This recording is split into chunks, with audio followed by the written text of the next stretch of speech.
Internet Marketing for Businesses in 2011, Module 1, The Essential Basics.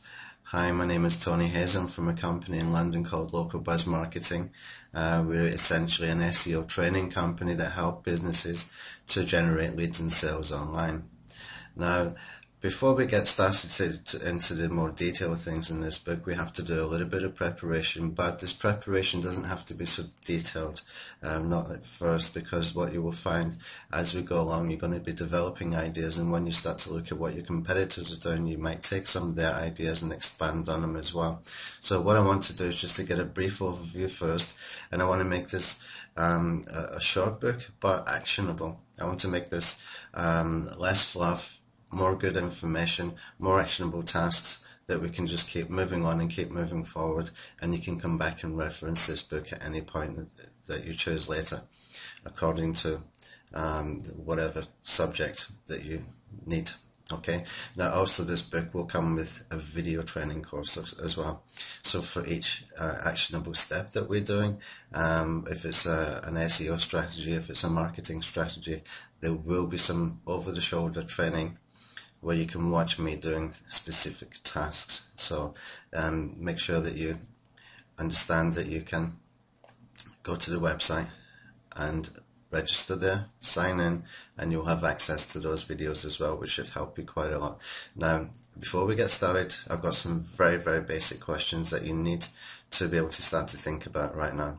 Okay, now again, it doesn't have to be very, very detailed. I just want to give you a brief introduction to the way that we should be thinking, and even if you get this part wrong right now, don't worry, you will get it right later, but I just want to help you to start thinking in the right direction from the very get-go, from the very beginning.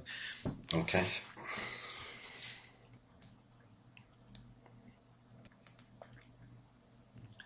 Okay, and the first thing that we need to think about is, what is your goal? If you want to have a website online, what is the goal? What is the purpose? It's not a trick question. Let me explain how I would go about it if it was from me myself, and maybe this will give you a better idea. Perhaps your goal is to generate leads, and your goal generating leads might be through collecting email addresses, or it might be through collecting telephone numbers and getting people to call you.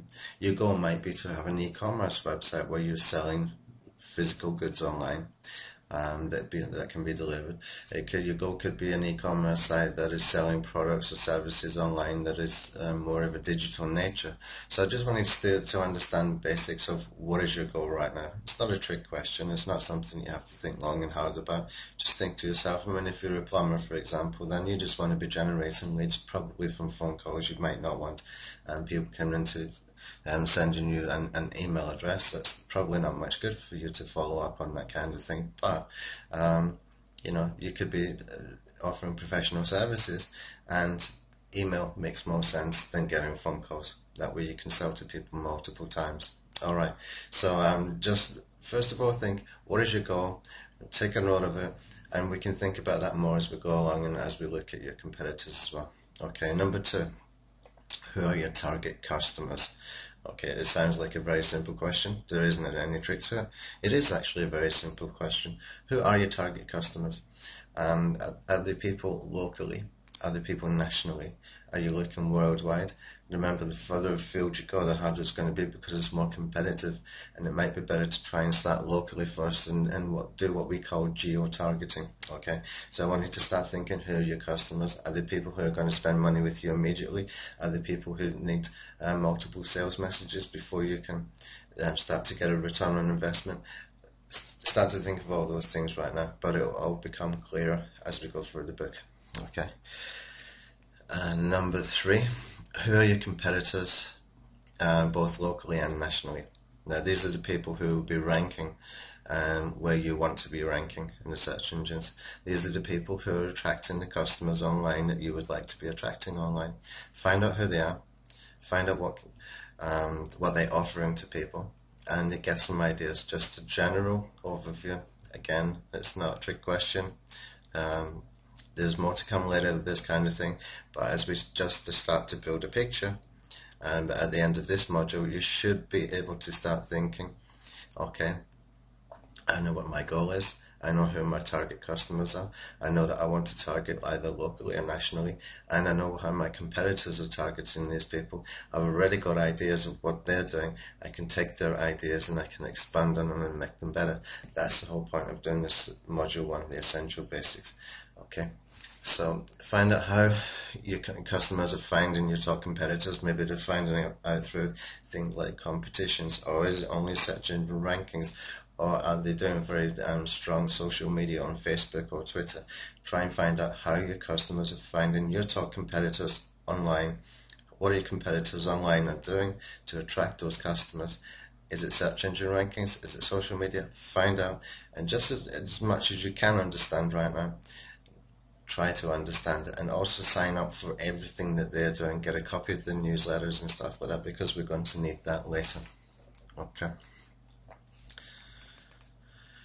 So next point is to take all of those above, get a broad overview, and think to yourself, what is your unique selling point? Now, I'm not trying to give you business marketing 101 here. You probably already know that you need to have a USP, or should have a USP, to stand out from your competitors, but sometimes that's just not possible. Maybe you are just doing plumbing services. You know, what do we do with plumbing services to make it different? I don't know. But perhaps you can do a different USP as far as online marketing. And a different USP can be the way that you contact people. It can be the offers that you're making. It can be giving good quality information so that you can get their email in exchange for that information. Whatever it might be, just start to think, what could your unique selling point be as far as online? For people who come online, maybe it's a discount. Maybe it's a point system. Yeah, who knows? Whatever you can think of, just start to think about that right now. Okay.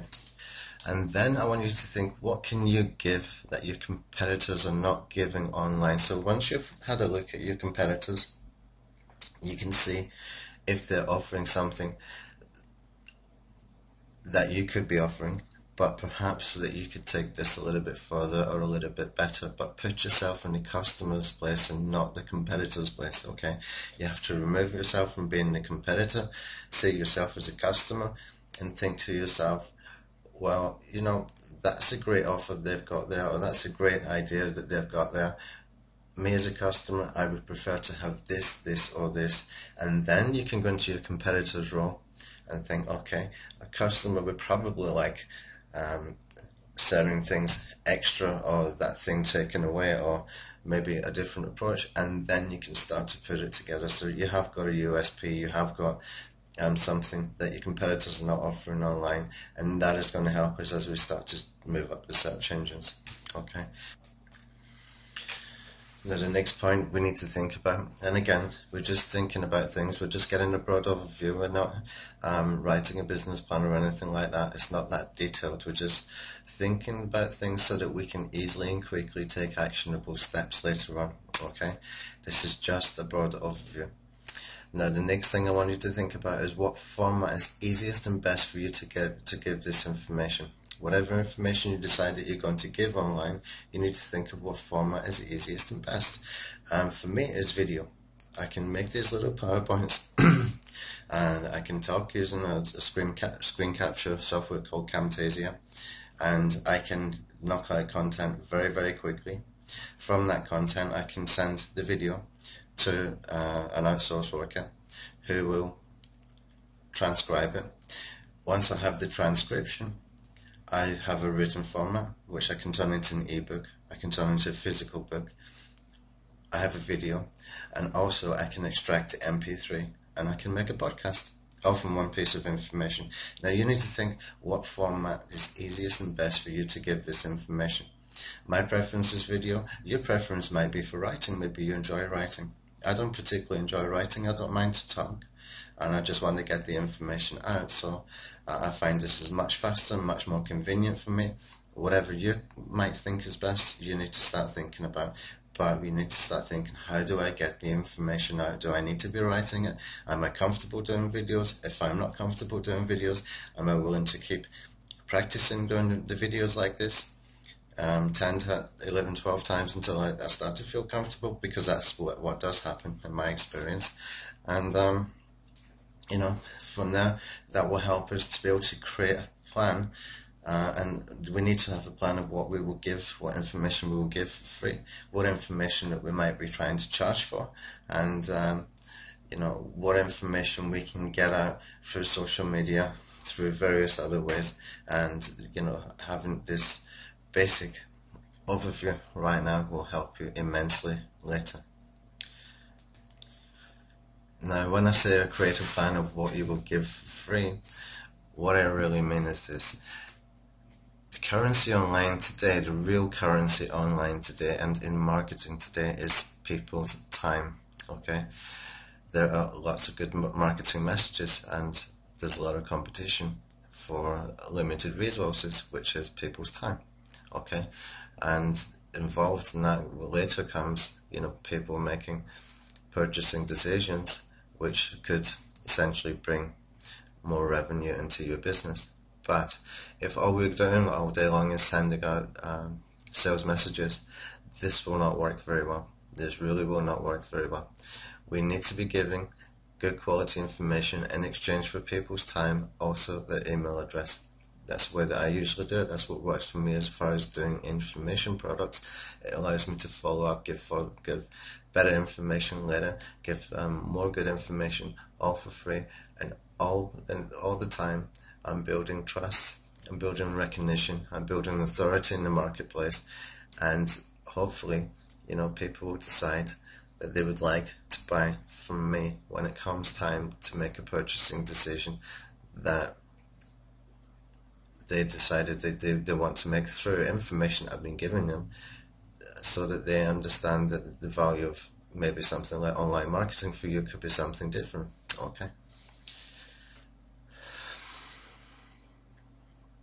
So we need to create a plan of what we will give for free, and that will include the format, that will include the unique selling point, that will include having looked at your competitors, and you also need to think about the options for the lead generation. How are you going to do this? Is it because are you going to do it for getting them to call you, for leaving an email address, from joining a group on Facebook or whatever? That's what you need to start thinking about. The easiest way, in my experience, is to build an opt-in form on the website, and we will explain how to do that later, but very, very easy to do this. It's nothing really difficult. And